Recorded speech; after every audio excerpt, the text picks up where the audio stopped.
Jadi dia itu belum ada 2 tahun udah tidur sendiri. Nah, apa alasannya, apa tujuannya, gimana caranya?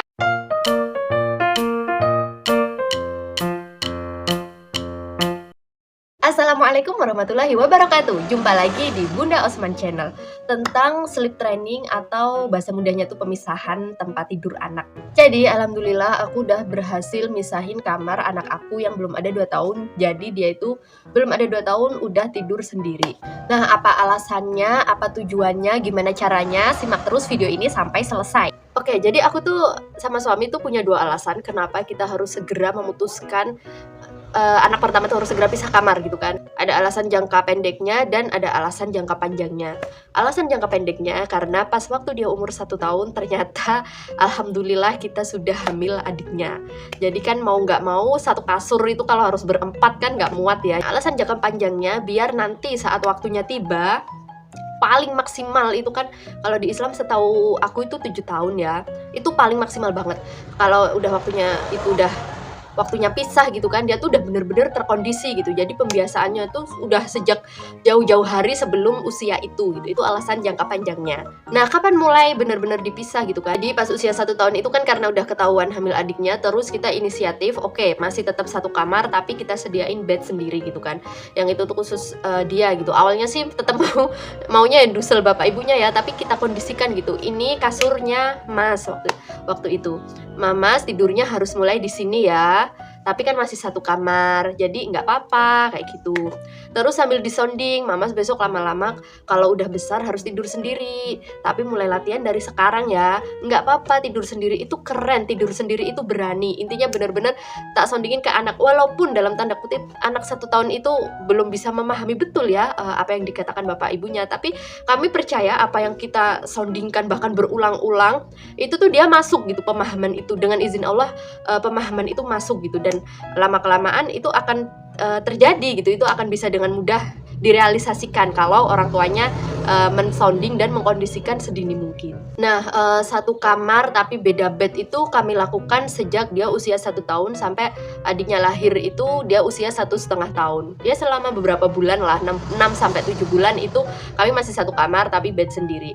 Ketika adiknya lahir itu udah bener-bener ibaratnya ujian itu waktunya maju gitu kan. Jadi bener-bener udah kita sediakan. Jadi sebelum adiknya lahir itu sudah kita siapkan kamar di luar untuk dia. Jadi begitu sudah ada si dedek bayi, dia langsung keluar. Jadi memang kita sudah pisah kamar tapi masih dikelonin dulu. Yang ngelonin sih biasanya bapaknya, karena kan aku harus sama ibunya harus sama adik bayi yang baru lahir gitu kan. Jadi memang bagi tugas.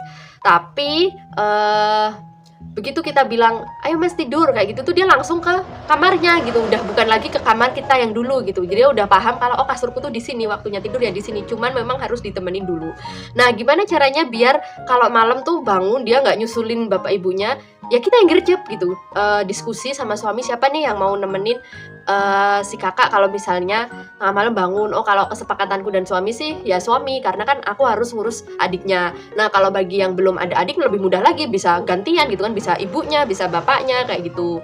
Intinya jangan biarkan si kakak itu dengan mudah tengah malam bangun terus dia nyusulin sendiri ke bapak ibunya, karena itu nanti bisa ngerusak pola banget.